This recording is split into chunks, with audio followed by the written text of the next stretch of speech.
पिछली बार आप लोगों ने पढ़ा था लेखक अशोक के फूल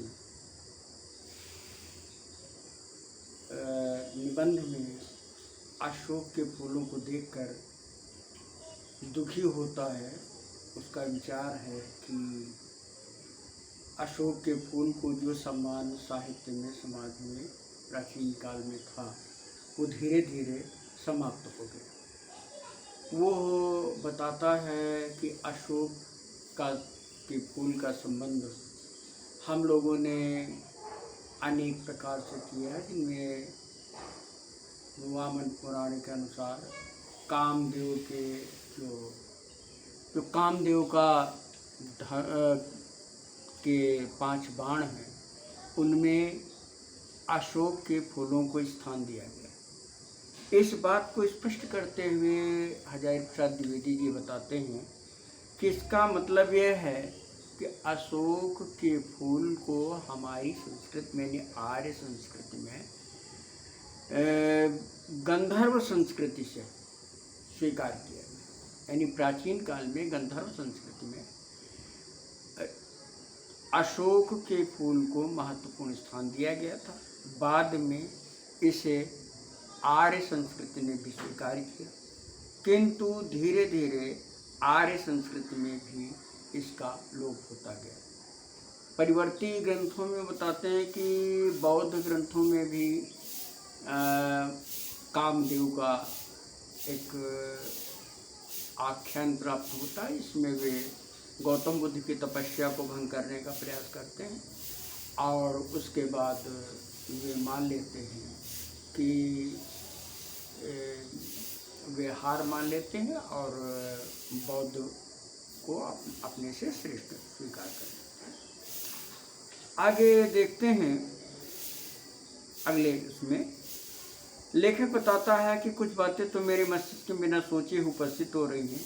यक्षों और गंधर्वों के देवता को वीर सोम अप्सराएं यद्यपि बाद के ब्राह्मण ग्रंथों में स्वीकृत हैं तथा पुराने साहित्य में आप देवता के रूप में मिलते हैं। मतलब वो बताते हैं कि हमारे यहाँ वेदों में या वेदों के परिवर्ती ग्रंथ जो ब्राह्मण ग्रंथ हैं उनमें कुबेर सोम अप्सराएं इनको स्वीकार किया गया है और ये है वास्तव में गंधर्व और यक्ष संस्कृति की देन है।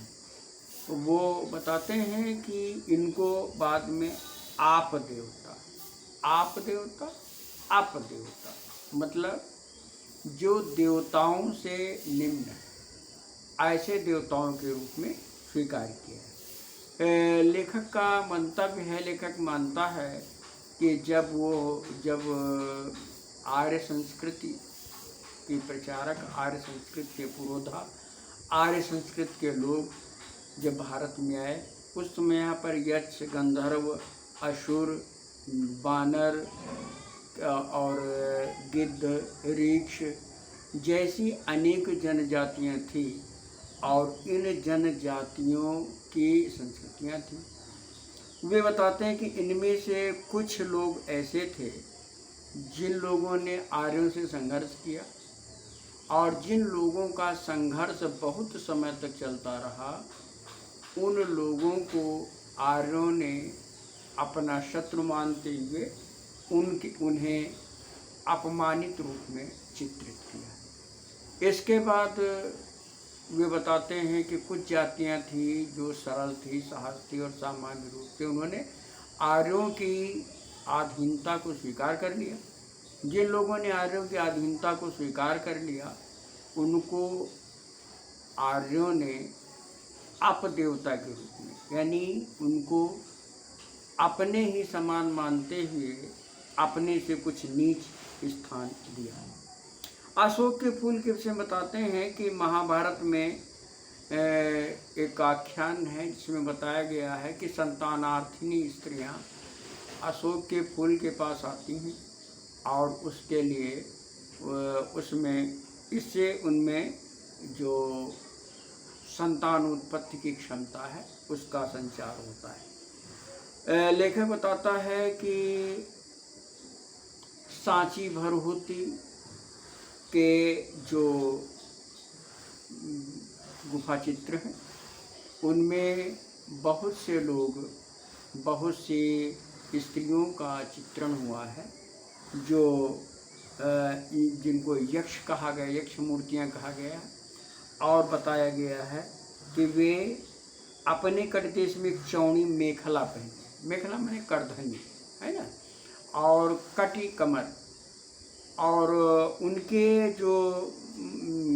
जो कद काठी है, उनका रूप है, उसके आधार पर ये माना जाता है कि ये जो स्त्रियां हैं, ये स्त्रियां वास्तव में पर्वतीय प्रदेश में रहने वाली। इस आधार पर वो मानता है कि जो जिनको यक्ष कहा जाता है, वे लोग शांत प्रकृति के लोग थे और पर्वतीय क्षेत्र में रहते थे। अब लेखक आगे स्पष्ट करता है कि वर्तमान समय में हमारे पास केवल आर्य साहित्य ही सुलभ है, यानी प्राचीन काल में अन्य वर्गों का साहित्य जो था वह प्रायः हमारे पास नहीं। यहाँ मैं ये भी बताना समीचीन समझूंगा कि संपूर्ण प्राचीन साहित्य प्रायः मौखिक हुआ था, अर्थात वह लिपिबद्ध नहीं था। उसकी रचना हुई, उसको लोग कंठाग्र करते थे और एक के बाद दूसरी पीढ़ियों में चला करता था। हमारे यहाँ वेदों की भी यही वाचिक परंपरा रही है, और अब से करीब 2-2.5 हजार वर्ष पहले भारत में लिपि का विकास हुआ, और जब लिपि का विकास हुआ तो ये जितना भी साहित्य है उसको मुद्रित किया। लेखक बताता है कि यक्ष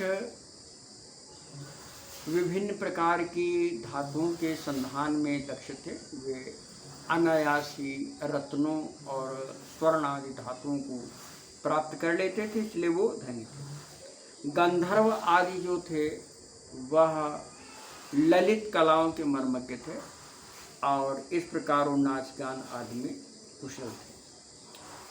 इसे लेखक बताता है कि हम ये कह सकते हैं कि जिसे आजकल के पंडित पुनालुवन सोसाइटी कहते हैं। पुनालुवन सोसाइटी यानी आदिम सोसाइटी। आदिम सोसाइटी का मतलब जब लोग अपने समूह बनाकर रहते थे और उन समूहों का अपना एक प्रतीक चिन्ह होता था, कुल टोटम होता था, उसी प्रकार वो रहा करते थे। और लेखक बताता है कि यक्ष लोग अधिक धनी होने के कारण उनका जीवन विलासितापूर्ण था, इसलिए वो श्रम प्रायः नहीं करते थे, इसीलिए वो युद्ध भी नहीं लड़ते थे और अनायास ही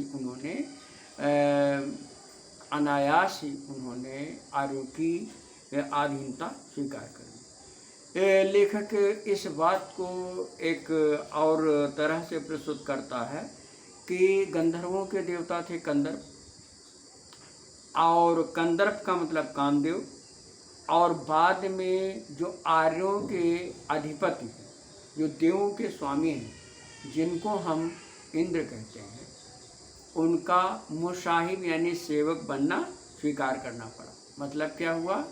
मतलब ये हुआ कि इससे पता चलता है कि ये गंधर्वों ने आर्यों की अधीनता स्वीकार कर ली।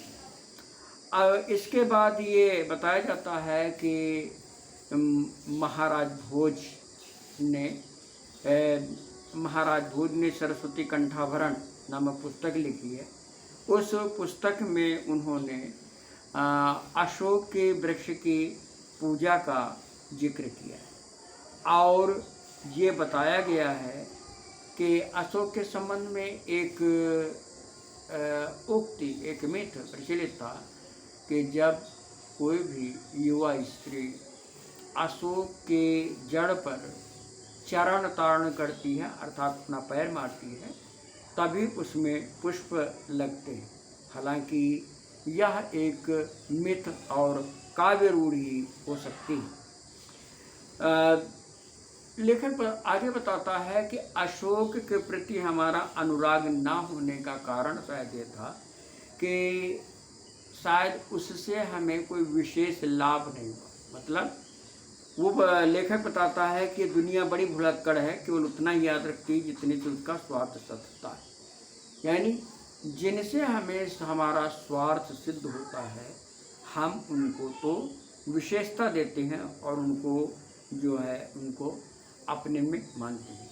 लेखक बताता है कि धीरे धीरे इनके स्थान पर, यानी कंदर्प आदि जो यक्षों के देवता थे, उनके स्थान पर अन्य देवताओं ने स्थान लिया, और जो काम कभी कंदर्प देवता यानी कामदेव का था संतानोत्पत्ति के विषय में, उसके लिए पीर, भैरव, काली, दुर्गा जिनकी कल्पना की गई, और इनके कारण धीरे धीरे शायद यक्षों की संस्कृति का समापन हुआ, या ये कह सकते हैं कि यक्षों की संस्कृति समाप्त हो गई।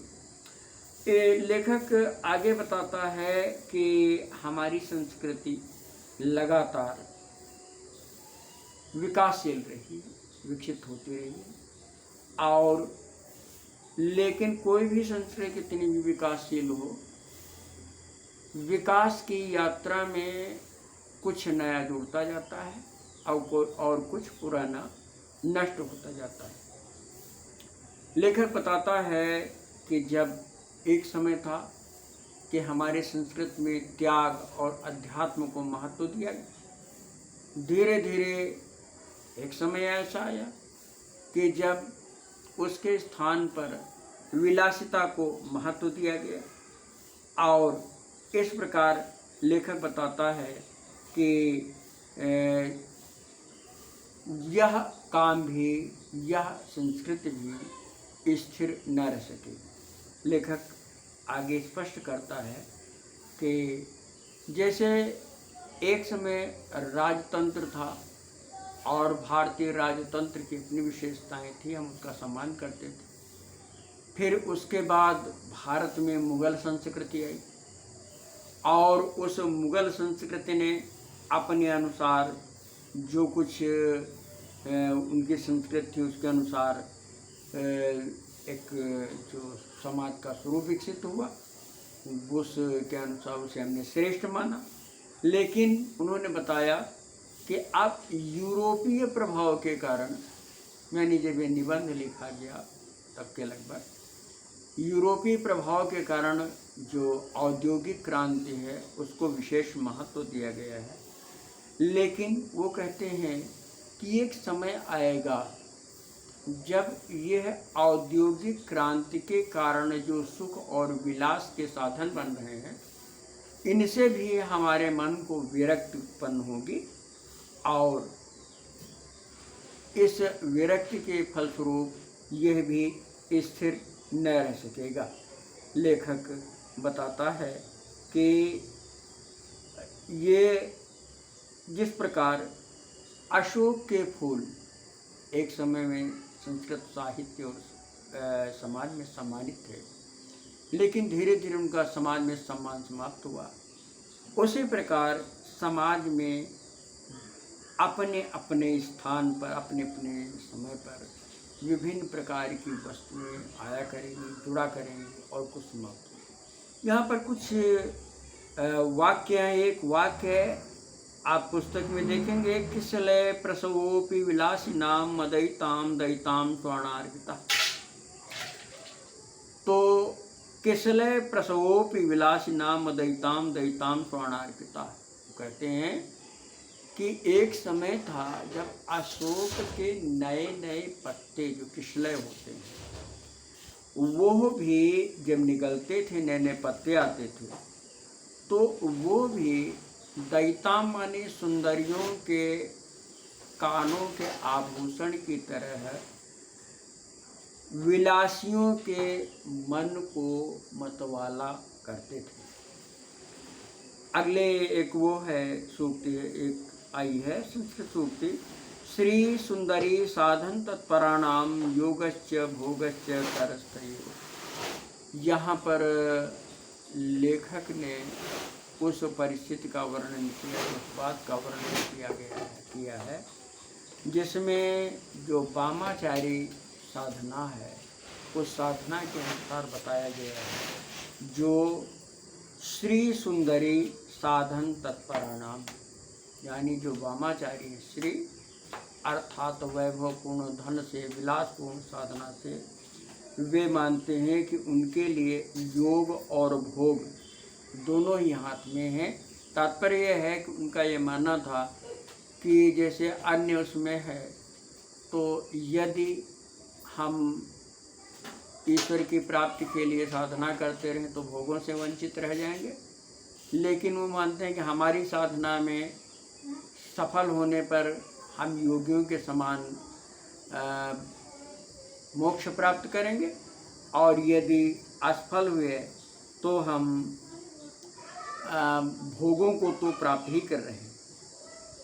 लेखक बताता है, हम पिस जाते हैं, अच्छा ही हुआ जो बदल गई, पूरी कहाँ बदली, पर बदल तो रहे अशोक का फूल, तो उसी मस्ती में हंसा। यानी प्रकृति के जिन उपादानों के द्वारा हम अपनी प्रसन्नता, दुख आदि व्यक्त करते हैं, वो तो ज्यों के त्यों रहते हैं, लेकिन साहित्य में और समाज में अभिव्यक्ति के माध्यम बदल जाते हैं, ये अपने हिसाब से हो जाते हैं। वो कहते हैं कि कालिदास इसका रस ले सके थे अपने ढंग से, मैं भी ले सकता हूँ अपने ढंग से, उदास होना बेकार। अर्थात प्राचीन कवियों ने अशोक के फूल को सम्मानित स्थान दिया, अपने काव्य में उसका प्रयोग किया, तो अशोक का ना कुछ बना ना बिगड़ा। हम उसका अपने हिसाब से प्रयोग कर रहे हैं तो भी अशोक के लिए कोई विशेष बात नहीं है। इसलिए हमें सदैव ही उत्साह युक्त वातावरण में जीवित रहना चाहिए।